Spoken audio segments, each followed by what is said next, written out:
seguramente si has llegado hasta aquí es que ya has jugado y terminado Dark Souls. Este vídeo no es para analizar las mecánicas de Dark Souls, hablar de la historia de From Software o contar una teoría sobre el lore del juego. Ya hay muchos vídeos así, y muy buenos. En realidad, mi propósito con este ensayo es convencer y atraer a la gente que, aun conociendo el juego, aunque sea de oídas, no se ha atrevido a jugarlo o lo ha abandonado. Si eres una de esas personas, mi objetivo es convencerte de que lo retomes y llegues hasta el final. Y, para ello, tengo que dejar claro que yo estuve en vuestra posición, durante 6 años. 6 años con la misma partida de Dark Souls, y quiero explicar en qué me equivoqué al empezar, por qué lo abandoné, por qué lo retomé, qué me ayudó a completarlo y por qué es importante que tú también lo hagas.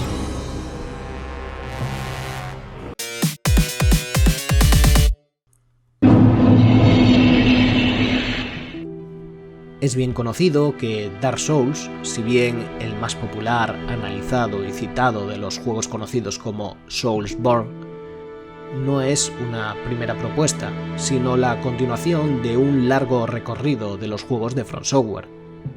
No se trata solo de secuelas espirituales o de iteraciones de un mismo género, sino de una constante reformulación de la filosofía de diseño a través de las lecciones aprendidas en cada juego.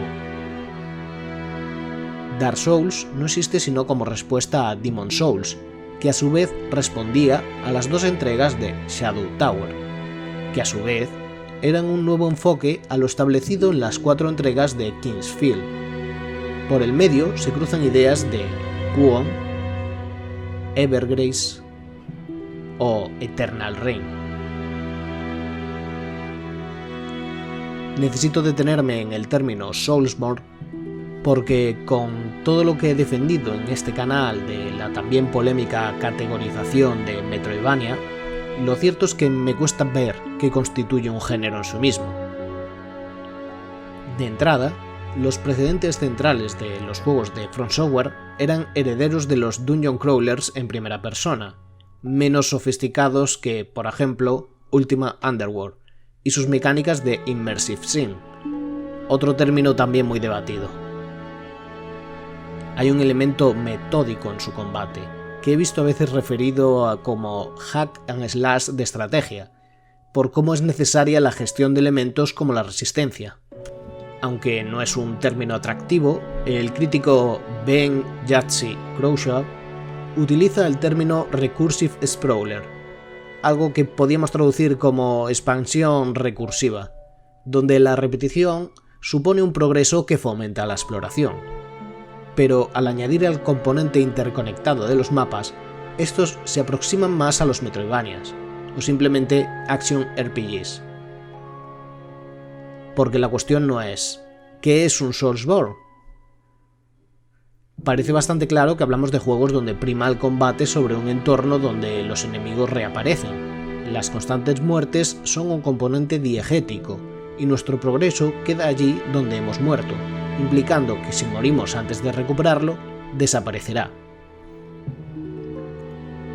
El problema surge cuando tratamos de hablar de Soulsborne como género, saliéndonos de las obras de From Software. Sí, podemos ser generosos e incluir dentro de esta categoría a juegos claramente inspirados por el Dark Souls original, como Nioh, The Surge, Code Vein o Mortal Shell, aun con sus particularidades. Podemos entender un precedente en el magnífico Blade Age of Darkness, pero cuando más tratamos de buscar ejemplos de obras similares, más difusa se vuelve la definición.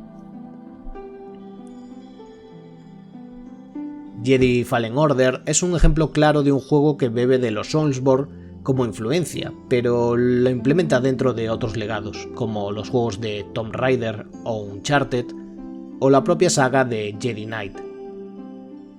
Se me hace muy difícil aceptar Jedi Fallen Order como un Soulsborne propio.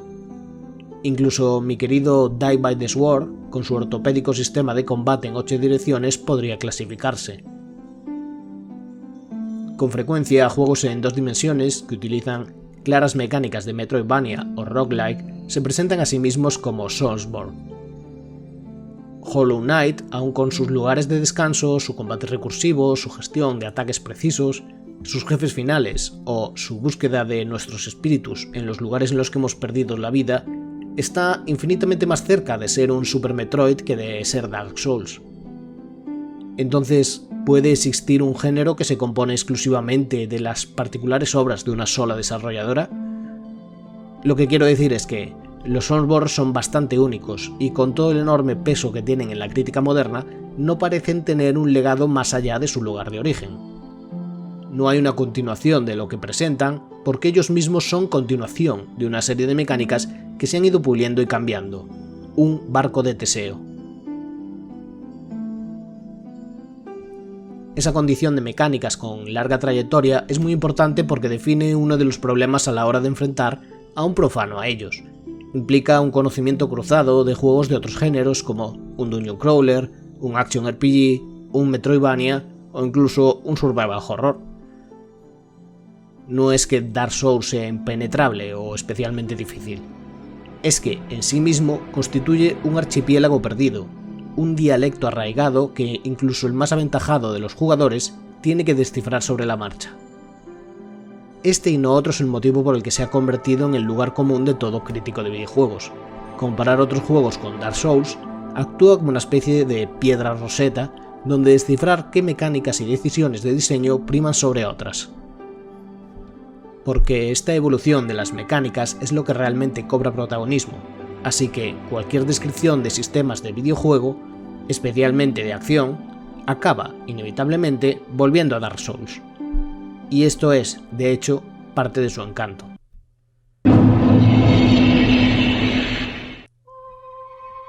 Mi primera experiencia con From Software fue con Demon's Souls en PlayStation 3. En aquel momento era más habitual en mí probar una variedad de juegos y quedarme con primeras impresiones antes que tratar de buscar en ellos la intención del diseño, ni mucho menos terminármelos. Ante catálogos extensísimos en consolas y PC, resultaba más cómodo ir probando de cada juego como un buffet, y asumiendo erróneamente que lo importante de un juego estaba en su presentación, en una primera impresión que, si no conseguía enganchar y resultar intuitiva, consideraba como un error por parte de los diseñadores. Sí, las primeras impresiones son importantes en unas obras para captar la atención, pero es también una relación bidireccional. Nosotros, como jugadores, también tenemos que poner algo de nuestra parte y ser comprensivos. Tal vez lo que antes parecía engorroso debería dejar de serlo cuando te familiarizas con ello. Tal vez esa aparente complejidad es necesaria. Pienso en la escena de la autopista de Solaris, del cineasta ruso Andrei Tarkovsky. Ante una premisa de ciencia ficción, el director elige un comienzo con una larga secuencia de autopista que funciona tanto para que la gente que llega tarde al cine se incorpore a la narrativa, como para crear una impaciencia en aquellos espectadores que no van a saber adaptarse a su ritmo. Es un aviso para el espectador y una manera de sentar las bases sobre las que debemos aceptar la obra. Estas son las reglas, o las tomas o las dejas. Pues bien, cuando Demon's Souls me explicó sus reglas, decidí apartarlo. La idea de morir una y otra vez no resultaba en absoluto atractiva porque, educado por tantos otros juegos, equiparaba morir al fracaso. O bien carecía de la habilidad suficiente, o bien el juego estaba siendo injusto y era incapaz de presentar sus elementos de un modo claro. Así que no tomé en cuenta Dark Souls hasta más tarde, cuando un compañero que ya había terminado Demon's Souls propuso jugarlo juntos. No es extraño para mí compartir partidas de juegos de un solo jugador, en base de pasarse el mando cada vez que uno muere, lo que convierte cada intento en una prueba de resistencia. Tampoco es un método que recomiende, y mucho menos para un juego como Dark Souls, donde la muerte es más frecuente y los constantes cambios de jugador implica que los conocimientos adquiridos en una parte del mapa, o contra algunos enemigos, no se transmiten del mismo modo si los presencias que si eres partícipe de ellos. Una vez llegados a Anor Londo, esa partida a varias manos quedó abandonada. Estaba claro que era un juego para experimentar de manera individual. Con el lanzamiento en Steam de la edición Prepare to Die, donde se incluía el DLC Artorias of the Abyss, Parecía la oportunidad ideal de jugarlo por mí mismo y así empecé una partida. Según mi propia cuenta de Steam, encendí mi primera hoguera el 16 de abril de 2016. Toqué la campana de los no muertos 12 días más tarde, el 28 de abril. La segunda campana en los dominios de Quilac no sonó por primera vez hasta el 25 de noviembre de 2020, 4 años después. Es obvio que no estuve jugando todos los días durante ese tiempo. En realidad, podía pasar meses sin que tocara el juego, para decidir retomarlo una tarde y tras varios frustrados intentos, volver a abandonarlo. Tras Quilac me esperaba la fortaleza de Sen por un lado y varios jefes como Sif o la Hidra por otra parte. La fortaleza de Sen actuaba como un embudo por donde tenía que pasar mi progreso, pues los otros lugares de acceso, como Nuevo Londo o las catacumbas, aparentaban estar pensadas para un nivel demasiado elevado para mi personaje o no tenía el equipo necesario. Entre esa partida salieron otros juegos de From Software. Sekiro Shadow Die Twice fue el que volvió a llamar mi atención por su uso del sigilo. Siendo los juegos de sigilo un género que se me da relativamente bien, me parecía que este por fin podría ser el juego de From Software que me terminase tras mis 2 intentos frustrados anteriores. Y he de decir que en buena parte del juego los sistemas son mucho más claros y la manera en la que entramos como jugadores bastante más intuitiva. Ayuda a una cierta linealidad en la historia, si bien el camino diverge en varios puntos. Pero ocurre también que Sekiro sea, probablemente, el juego más difícil de los que entendemos por Soulsborne, y pronto volví a estar tan atascado como los anteriores. Hasta que llegó Elden Ring. Oh, rise now, ye tarnished, ye dead who yet live. The call of long-lost grace speaks to us all.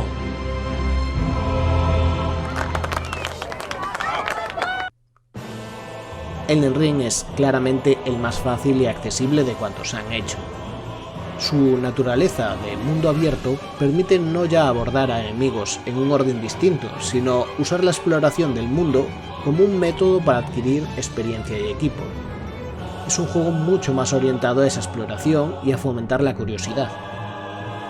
Donde los juegos anteriores creaban la sensación de pasillos asfixiantes en los que, con un poco de suerte, resolverías alguna situación críptica para conseguir un ítem mejor, Elden Ring fomentaba tu curiosidad y sentido de la maravilla. Hay un entorno menos opresivo y la rapidez de nuestra montura nos permite salir por patas de situaciones peliagudas. El viaje rápido desde el comienzo supone mucha flexibilidad, si bien crea sus propios problemas de diseño. Además, el uso de invocaciones de NPCs que penalizan menos que en Dark Souls permitían distraer enemigos y aprender sus ataques con distancia y cautela. Y 118 horas más tarde, sin darme cuenta, Elden Ring se convirtió en el primer juego de From Software que me terminé. Así que estaba en esa situación tan rara donde el último juego no había sido mi primer contacto, no era ajeno a la saga y al estilo. Pero algo había hecho clic, y sospechaba había aprendido mucho de la experiencia. Había aprendido a tomármelo con cierta paciencia, a comprender las mecánicas internas y cómo observar a los enemigos. Había aprendido a no tener miedo de morir, a no sentirme molesto por trampas o emboscadas, eran parte del juego. Todo era progreso, de un modo u otro. Todo era parte del proceso de aprendizaje. Era hora de volver a Dark Souls. Y el 21 de abril de 2022 llegué por mí mismo a Norlondo. El 4 de mayo conseguí la vasija del Señor. El 14 de junio enlacé el fuego. En menos de 3 meses completé lo que no había podido hacer los 6 años anteriores. Y aunque la segunda mitad de Dark Souls, exceptuando el DLC, provoca la vaga sensación de un juego incompleto, que no está a la altura de las expectativas que crea en sus primeras horas. Teniendo en cuenta que venía del Elden Ring, no supuso mucho problema y hasta agradecí cierta quietud. Ya no era soledad en un mundo hostil, era un mundo que iba a dominar por mí mismo, porque mi gran fortaleza no era mi habilidad en el combate, sino mi persistencia. Y esa persistencia me siguió hasta el final de mi aventura. Bloodborne PSX fue mi siguiente paso con Soulsborne y he de decir que lo he disfrutado mucho. Parte de su encanto está en la simpleza de las mecánicas al usar controles propios de esa época. Es además muy breve y con menos enemigos y detalles, lo que permite perderse menos y centrarse en cada obstáculo. Cuando empecé a redactar el guión de este vídeo decidí volver a Demon's Souls para grabar algo de metraje. Cuando he querido darme cuenta llevaba 15 horas de juego. Una vez que el género hace clic en tu cabeza es como montar en bicicleta, divertido y nunca se olvida. Y con la esperanza de un futuro resolver mis cuentas pendientes con otros juegos de From Software, hoy quiero detallar algunos consejos para la gente que, como yo, no se atrevió a llegar al final.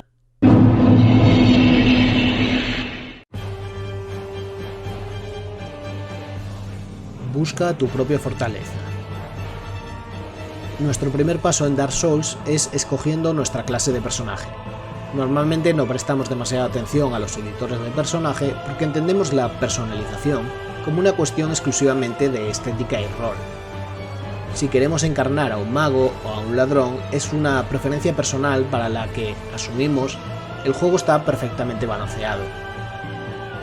Lo que ocurre es que Dark Souls pone mucho empeño en nuestra habilidad, y no es lo mismo hacer uso de esa habilidad en ropa de deporte que con un peso a nuestras espaldas.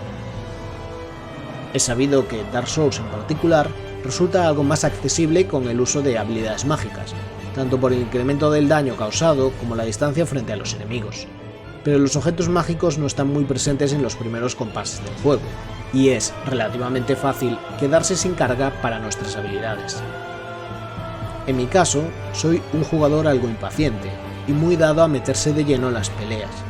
Incluso si habitualmente uso las clases más próximas al sigilo en otro tipo de juegos, aquí no puedo evitar definirme como tanque.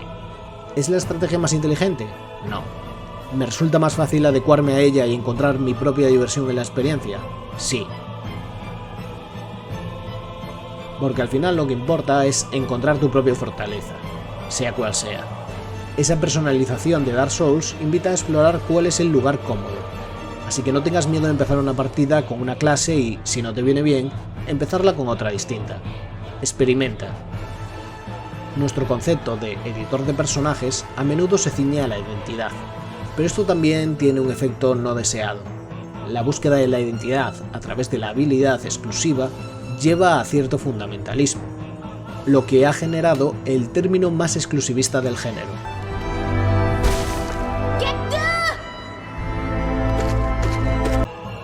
Sí, vas a ser mejor a medida que avances, pero vas a serlo en tus propios términos, dentro de los límites establecidos en el propio juego, y no por las normas autoimpuestas de un extraño en internet. Busca tu propia arma.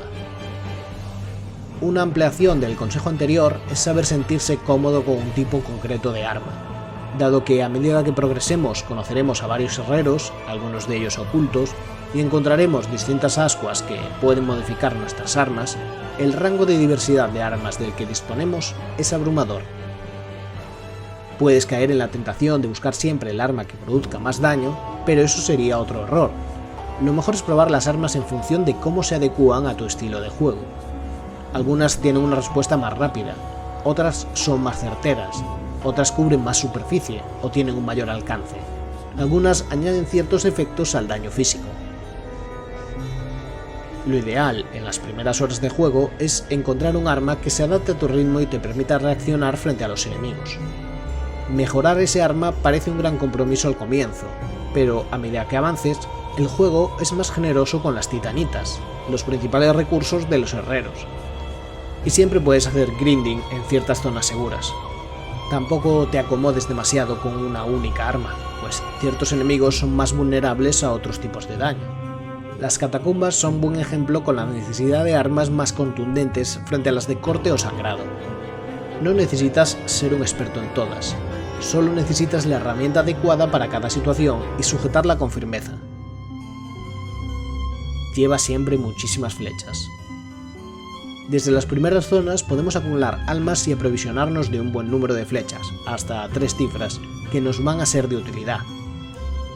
Las flechas, o cualquier otro proyectil, nos van a permitir varias cosas: mantener la distancia con los enemigos, distraerlos, probar las aguas antes de tirarnos a la piscina, o incluso matar enemigos que en apariencia son muy difíciles, gracias a que, ocultos, podemos dañarlos poco a poco aunque lleve horas hacerlo.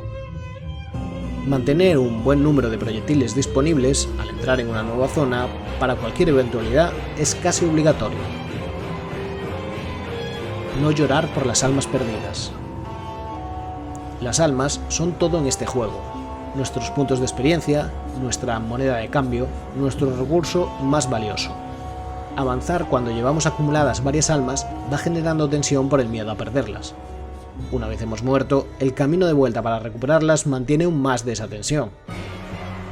Pero se da la particularidad de que si fallecemos en ese camino de vuelta, la desaparición de nuestras almas tiene algo de liberador. Ya no tenemos que temer por lo que hemos perdido, sino que somos libres para explorar y experimentar en nuestro recorrido, estar más preparados para la próxima vez. La consecuencia de esto es que el juego puede tornarse repetitivo en muchos aspectos, lo que a veces requiere quedarse en una zona más segura, acumulando almas para consumirlas pronto y poder seguir progresando sin temores. Lo que tememos realmente no es la pérdida de este recurso valioso, sino la pérdida de otro: el tiempo. Tener que dedicar más tiempo a recolectar nuevas almas hasta la cantidad deseada. Por suerte, el juego dispone de almas diferenciadas que podemos acumular y consumir cuando estamos cerca de subir de nivel o en un entorno seguro sin necesidad de repetir combates. Se encuentran precisamente en puntos que requieren que hayamos explorado bien el entorno, así que compensan por las inevitables pérdidas que vamos a tener a lo largo del juego.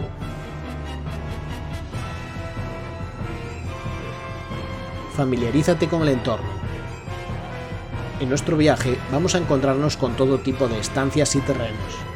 Nuestro primer encuentro con un nuevo espacio siempre requiere ser cauteloso para conocer la ubicación de enemigos y trampas, así como del recorrido y de la posibilidad de recoger ítems de ayuda. Conviene prestar atención a esos entornos y descubrir la manera de usarlos en nuestro favor. Casi siempre podemos incitar al enemigo a seguirnos hasta ciertos puntos y utilizar ciertos elementos para favorecer el combate, o al menos no quedar muy expuestos. Mi ejemplo favorito de esto es el primer Diablo, cuyo descenso por una iglesia maldita siempre me ha recordado mucho a Dark Souls. En el juego de Blizzard resulta muy importante saber colocarte al otro lado de una puerta para que muchas hordas de enemigos sean forzados por un embudo, pasando de uno en uno y vulnerables a nuestros ataques. También evitando proyectiles gracias a esquinas y columnas. Los enemigos de Dark Souls y sus ubicaciones pueden resultar injustos en un primer encuentro, pero eso no significa que tú tengas que afrontarlos en su propio terreno y bajo sus propias reglas. Tú también puedes ser algo injusto con ellos y ponerlos en dificultades. Es más, el juego parece diseñado para ello mismo. No hace falta ser un caballero. Puñales por la espalda. Igual que podemos hacer uso del terreno, también podemos pillar a nuestros enemigos desprevenidos. El hecho de que haya una mecánica específica para apuñalarlos por la espalda inclina la balanza en nuestro favor. Cuando se trata de jefes más importantes, tampoco creo que sea necesario afrontarlos desde un equivocado honor entre caballeros. Si existe el término cheese para referirse a enemigos en Dark Souls, es por algo. Muchos de ellos pueden ser engañados, ya sea mediante stagger, que los paraliza, mediante el enemigo cayendo desde el borde de un escenario o incluso aprovechando que no se ha activado su agro. Si un enemigo se te resiste demasiado y crees que no tienes manera de progresar, no hay nada deshonesto en engañar al juego y progresar usando algunos de estos trucos sucios. Lo más probable es que no quieras hacerlo de todos modos, o que si lo haces, pienses que quizás hubiera sido más satisfactorio enfrentarte a ellos como están diseñados.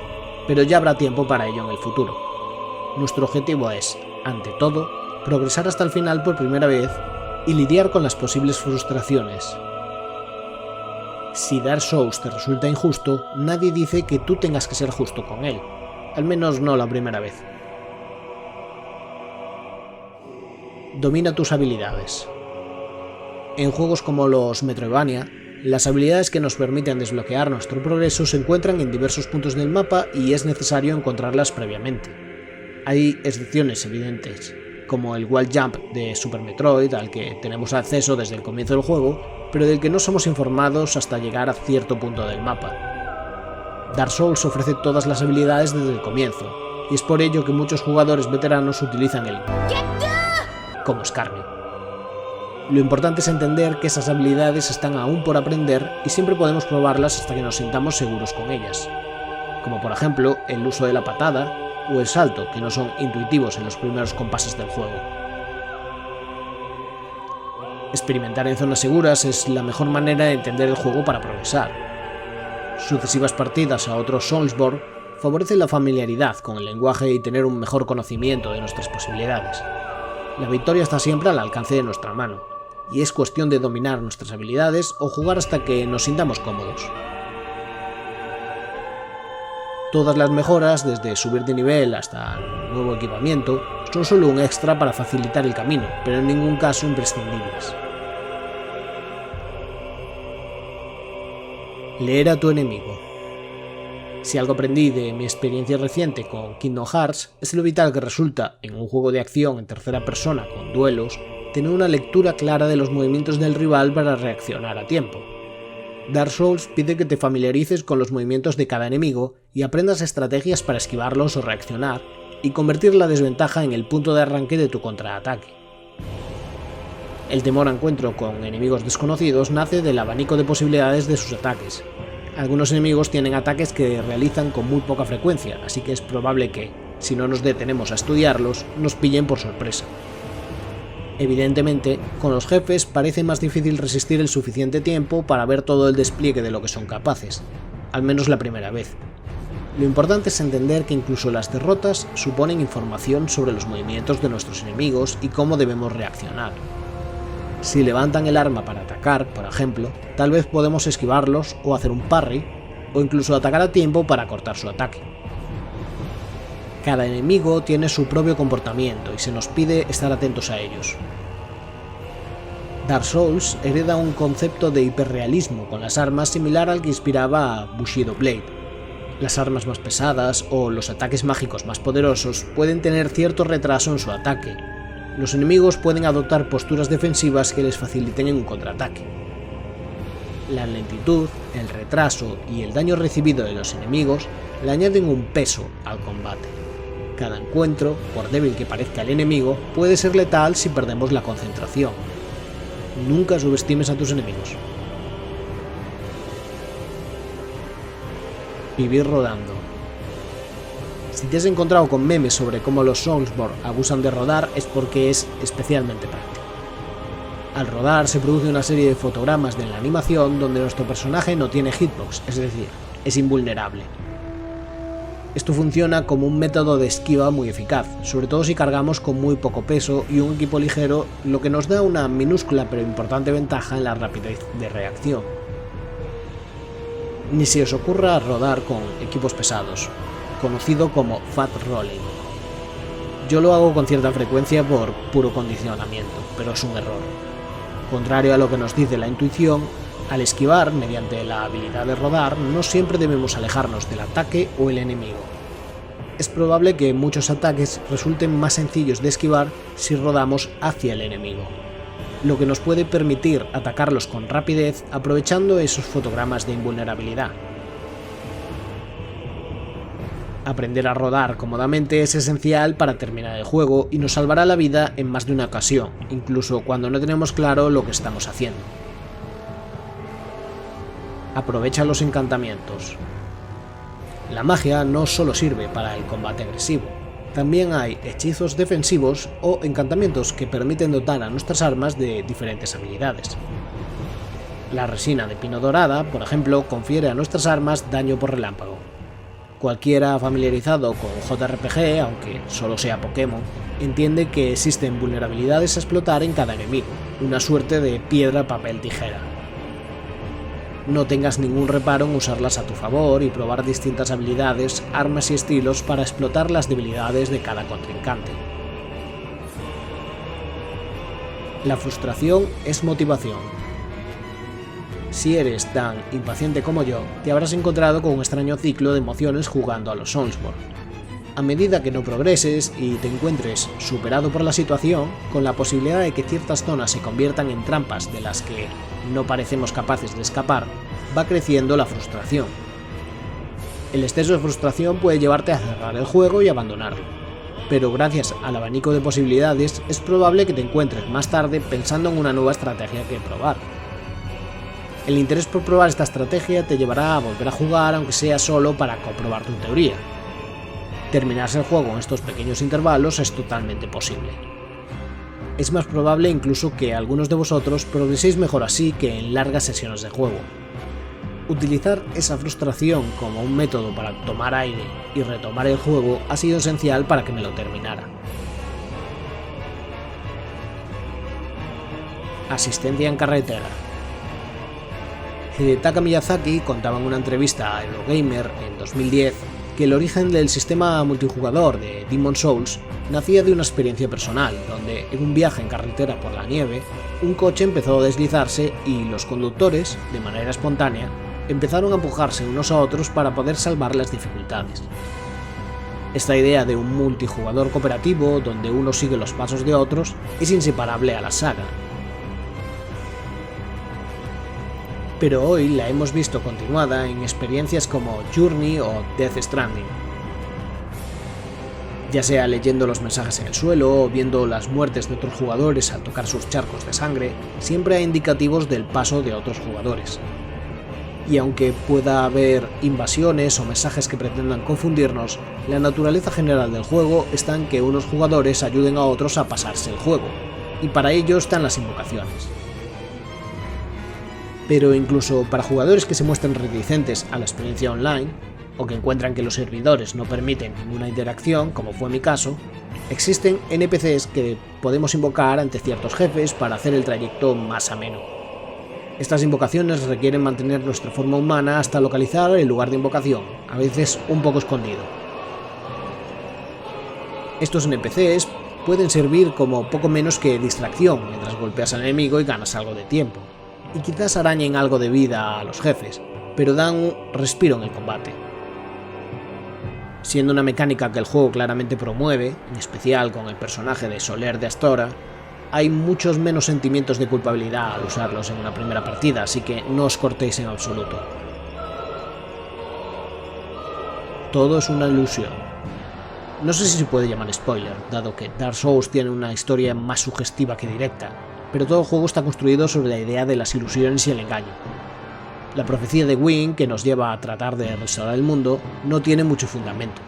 La gloria de Anor Londo es un velo que cubre su podredumbre. Las serpientes que sirven de guía a partir de cierto momento del juego cuentan relatos contrapuestos, ninguno de ellos revelador de la verdad.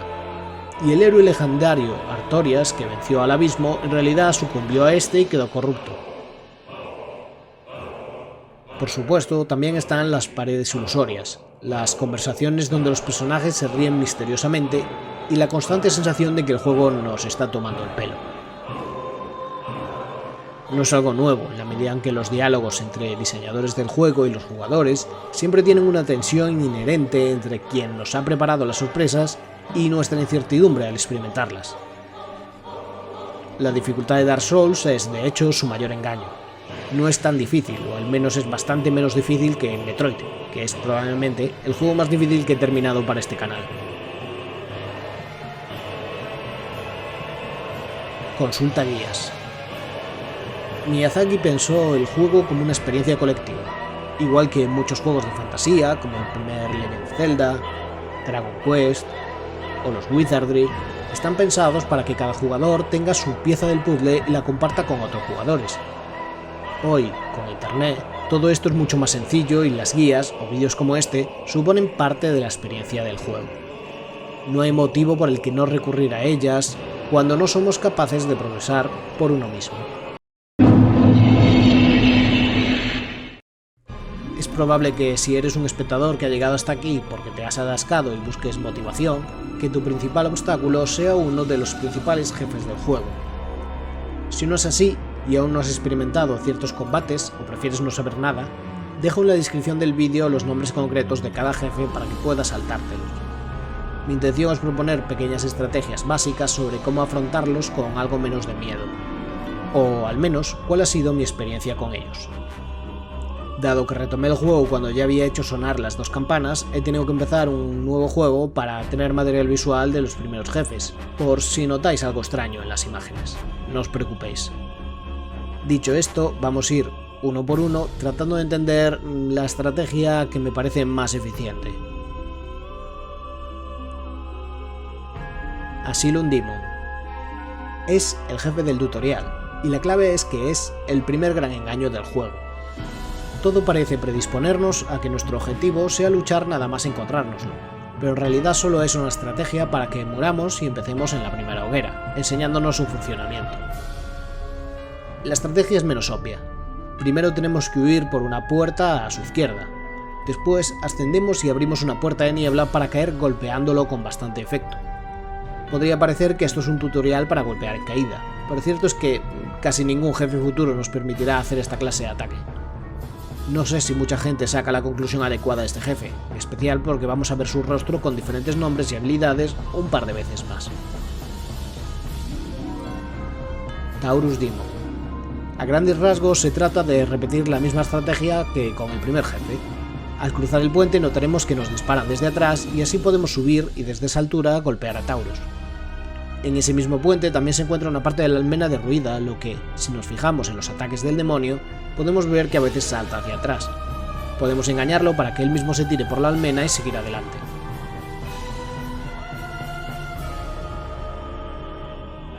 Bell Gargoyles. El primer enfrentamiento propiamente dicho, encima por duplicado. Es claro que el objetivo aquí, después de haber conocido a Soler a la entrada de la parroquia de los no muertos, es que aprendamos el uso de la invocación y colaboración jovial con los NPCs. Invocar a Soler o a Lautrec de Carim en la entrada al tejado supone una importante ventaja, por fin 2 contra 2.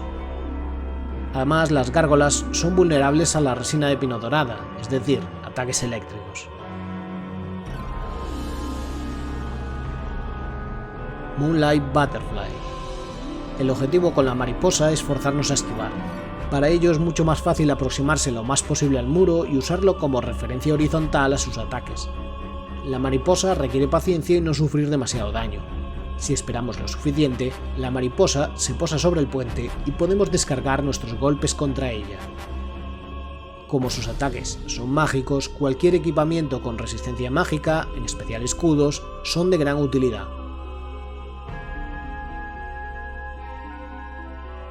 Capra Demon.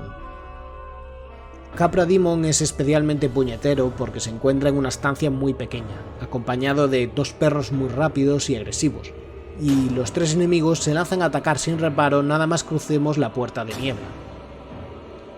Tratar de esquivar el primer ataque y subir las escaleras permite separar a los perros del jefe y tratar de matarlos, dejándonos a solas con el demonio. Los perros tienen ataques que pueden paralizarnos en nuestra animación de daño. Subir y bajar de estas escaleras para mantener distancia con el demonio es muy importante. Podemos tratar de reutilizar el ataque en caída, como con Asylum Demon y Taurus Demon, pero es poco consistente. Antes de entrar por la puerta de niebla, podemos hacer nuestro particular chist, lanzando bombas de fuego o flechas al interior sin provocar su agro.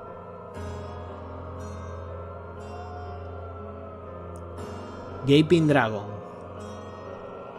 Antes de nada, busca al mago que se encuentra por encima de la arena del jefe para evitar que te dispare proyectiles mágicos o que lo enardezca con hechizos que lo hacen más fuerte. Es importante mantener la distancia y rodar para esquivar los ataques. Esto supone ir con muy poca carga para ser lo suficientemente rápido esquivando los golpes. Situarse en los laterales suele ser bastante seguro y si podemos llegar a cortarle la cola, podremos atacarle desde atrás. El ácido que suelta daña nuestro equipamiento, así que hay que evitarlo a toda costa y conviene llevar equipamiento muy resistente, lo que supone tener que equilibrar entre el poco peso para poder rodar y un equipo bueno que resista sus ataques. En este equilibrio estará la clave de la victoria. Stray Demon. Aunque su apariencia es idéntica a la de Asylum Demon y lo encontramos de vuelta al asilo de los no muertos mediante un viaje de regreso en cuervo, Stray Demon es bastante más puñetero. Empecemos porque la pelea da comienzo forzándonos a perder la vida al hundirse el suelo bajo nuestros pies, lo cual supone empezar con desventaja y con el elemento de sorpresa. Hay que paliar ese daño y correr hacia la esquina derecha, detrás de una columna que nos dará un poco de respiro para recuperar vida y que el Stray Demon no nos ataque de inmediato. A partir de aquí es importante no ponerse nunca frente a él y tomar distancia para atacarle bien de lado o desde atrás, atento a los ataques donde salta. Como sus reacciones pueden ser rápidas, es mejor no mantener el objetivo centrado en él para tener más libertad de movimiento. Chaos Witch Killag. Lo importante es mantenerse alejado de la lava que escupe, así que lo mejor es situarse en los laterales y esperar que active la animación de escupir para golpearla. Esquiva hacia la derecha y castígale las piernas. Es muy vulnerable al daño eléctrico. Conviene cubrirse con un escudo de los ataques a distancia y evitar quedar atrapado contra las paredes. Para todo lo demás, paciencia, con un par de ataques a las piernas mientras está ocupada en sus animaciones de ataque y mantener la calma. Great Grey Wolf Sith. Espera alguno de sus ataques y rueda para situarse debajo de sus piernas. Es casi una estrategia por defecto en todos los jefes cuadrúpedos de gran tamaño en los Soulsborne. Castigarle las piernas supone que se moverá algo más lenta y empezará a cojear cuando esté próxima a la muerte. Con sus mandoblazos a distancia y sus fuertes saltos conviene no meterse debajo de sus piernas salvo que la situación sea muy clara, y no tratar de bloquearlos con un escudo excepto con una muy alta estamina. Rodar hacia la izquierda también suele ser una estrategia aplicable, aunque no del todo consistente, para evitar algunos de los golpes. Lo importante es, de nuevo, tener paciencia y golpear poco cuando tengas oportunidad. Si todo lo demás falla, ponte a la izquierda de la puerta de niebla, súbete a las rocas y empieza a disparar flechas. Iron Golem. Puedes encontrar un NPC para invocar en la torre de la derecha antes de la puerta de niebla. Nada más entrar en la arena, cuélate por debajo de sus piernas y mantente detrás de él. Ten cuidado porque puede alcanzarte con el brazo o dar un pisotón, por lo que no estás del todo a salvo aquí. Una arma bastante eficaz sería una lanza con daño eléctrico que probablemente hayas encontrado de camino a este jefe. Como habrás notado, el área es pequeña y situada en lo más alto de la fortaleza de Sen, por lo que puedes tratar de engañarlo para que se caiga, ahorrándote una buena parte del combate. Crossbreed Priscilla. Podemos dejar el mundo pintado de Ariamis sin dañar a Priscilla, pero si nos apetece el combate, esto es lo que tenemos que considerar. Ten en cuenta que una vez que la ataques, no podrás abandonar el mundo hasta que la derrotes. Lo más importante es que Priscilla se hace invisible, así que hay que mantenerse próximo a las zonas donde hay nieve en la arena de combate y fijarse en las pisadas para golpear no donde está, sino en la dirección a la que se dirige. Si rompes su equilibrio, conseguirás que vuelva a hacerse visible, aunque puede repetir su hechizo de invisibilidad si no la vences en ese momento y la mantienes ocupada con ataques. Una vez que se vuelve visible, lo mejor es situarse a su espalda y golpearla. Sus ataques producen sangrado, así que cualquier equipo que nos prevenga de ellos será beneficioso. Ornstein y Smoke. Probablemente el combate más popular del juego. Otra pelea contra dos enemigos, como con las gárgolas, pero esta vez ambos bien diferenciados en sus estilos y ataques, lo cual implica mucha rapidez de reacción y una estrategia sólida. Para empezar, puedes invocar a Soler en las escaleras a la izquierda de la puerta de niebla. 2 contra 2 suena mucho más justo. Como Ornstein es el más delgado y rápido, es quien va a darnos más problemas al principio. Smoke tarda más en alcanzarnos y sus ataques son más elaborados, por lo que priorizar a Ornstein me parece una estrategia bastante más asumible. Deja que Ornstein acorte distancias contigo, defiéndete con el escudo y aprovecha cuando estás haciendo un combo para colocarte a su espalda. Evita mantener el objetivo fijado en ninguno de ellos porque necesitas la cámara libre para ver a tu alrededor, y saber que están haciendo ambos en cada momento.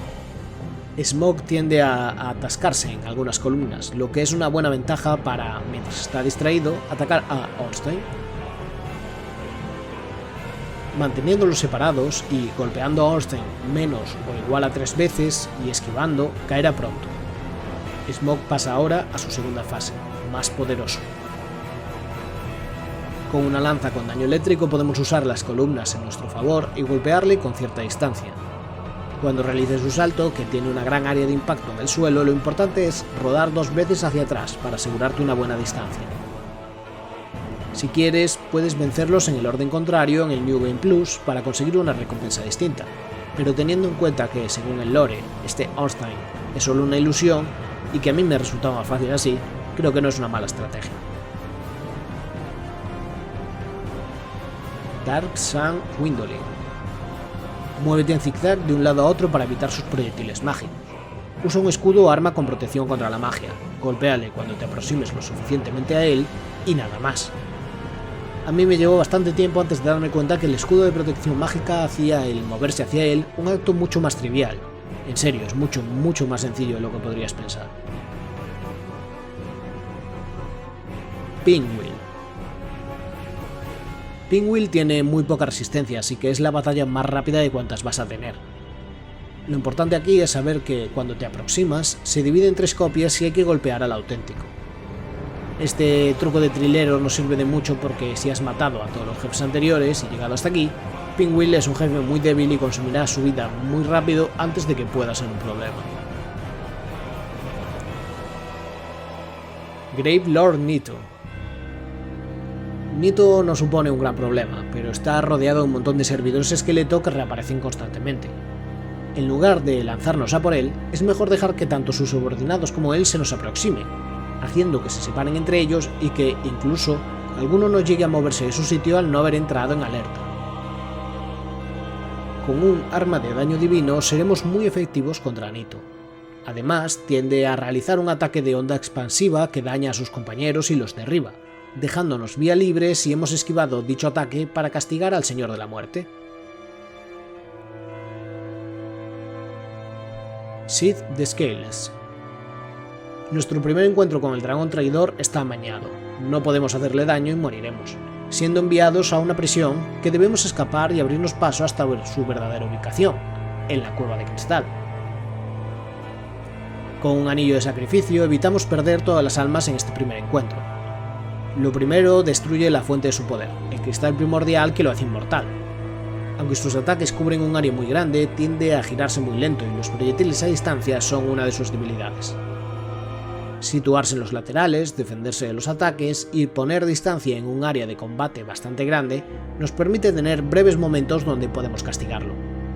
Sus ataques provocan daño de maldición, así que es importante llevar un equipo que nos resguarde de ese efecto. The Four Kings. El mayor enemigo en este combate es el propio escenario, ante la falta de referencias para la percepción de la profundidad. Los 4 reyes aparecen poco a poco, así que al principio estás solo con uno de ellos. Si no dispones de hechizos de ataque a distancia, corre lo más rápido que puedas hacia el primer rey, pégate a él y comienza a golpearle desde un lateral.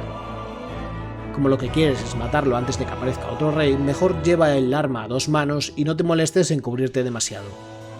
Vigila la estamina y cúrate con frecuencia. Como sus ataques son lentos y telegrafiados, no son muy difíciles de esquivar y rodar mientras te mantengas pegado.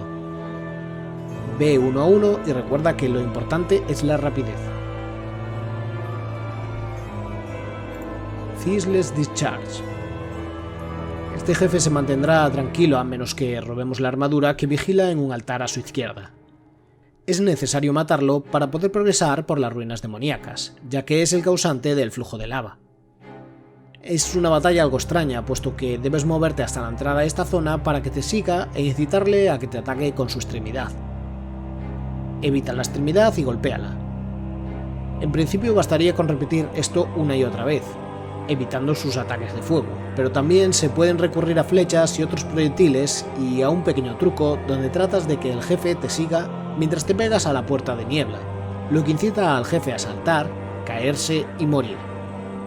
Es un truco un tanto extraño porque parece que es totalmente lo que el juego esperaba que hicieras. Esta es una de las zonas donde más evidente se hace que el desarrollo de Dark Souls se detuvo antes de ser del todo satisfactorio, y esta batalla muestra algo de esa sensación de proyecto incompleto. Fire Sage Demon. Otro hermano del Asylum Demon y el Stray Demon, solo que ahora es en un área donde nos incordian varias raíces que pueden dejarnos en mala posición. La cuestión es repetir la misma estrategia, recordando no fijar el objetivo sobre él para poder girar con rapidez y reaccionar al instante, pero ahora teniendo cuidado con ataques más poderosos y evitando las zarzas de la arena. Centipede Demon. Una pelea que no entiendo ni yo. Vulnerable a magia y electricidad, como con la mariposa, no estará a nuestro alcance la mayor parte del tiempo. Lo primero es correr hacia la esquina derecha para tener más espacio para combatirlo, pero en general es una cuestión de hacerle el mayor daño posible y defenderse con un buen escudo.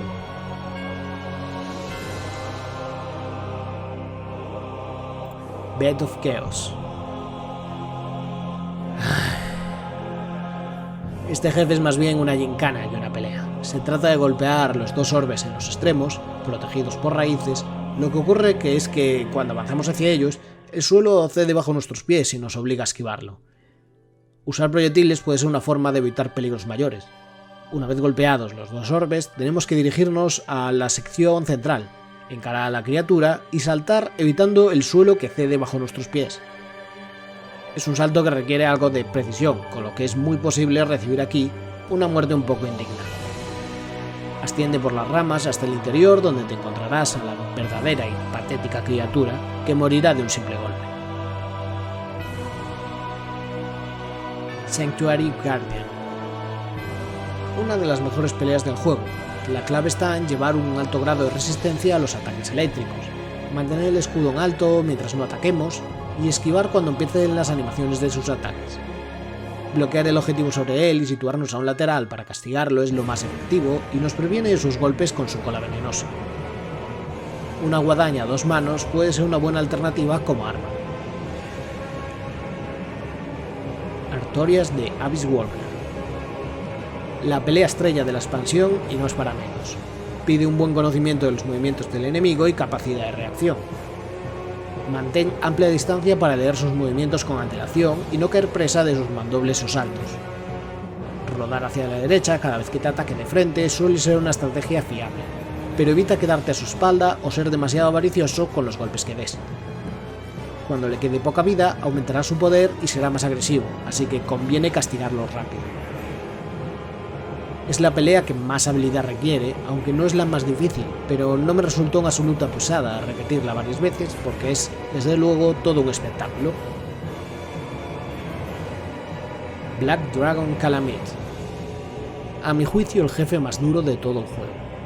Por suerte es opcional, pero el orgullo es el que es, y no podemos dejarlo con vida, ¿verdad?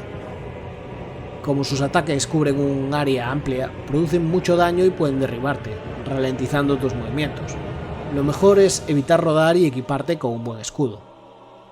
Situarse bajo las piernas no es lo mejor, pero puede ser útil si no nos detenemos bajo ellas. Calamith es vulnerable a las ballestas, con el morro rojizo como su punto débil, pero dispararle proyectiles no es una estrategia muy consistente, aunque merece la pena probarla. La resistencia a la magia es obligatoria, y la posibilidad de cooperar con otro jugador hacen la pelea menos angustiosa, pero es un hueso duro de roer. Manus, Father of the Abyss. El último jefe de la expansión. Es posible salvar a una joven loba Sif en el abismo previo a descender a la arena, e invocarla a nuestra izquierda nada más empezar el combate. Sif podría servir de distracción para un jefe muy agresivo y con golpes muy contundentes. Una estrategia es aproximarse a Manus con el escudo en alto y tener un exhaustivo control de la estamina. El pendiente plateado es muy útil para minimizar el daño por magia oscura y también es posible, si bien no demasiado fácil, derrotarlo mediante proyectiles de cualquier clase. Gwyn, Lord of Cinder. Si a estas alturas no has aprendido el parry, es un buen momento para hacer esta pelea tan trivial que resulta hasta decepcionante. Gwyn es muy agresivo y rápido, es muy difícil aguantar la defensa y resulta algo mejor si rodamos y esquivamos.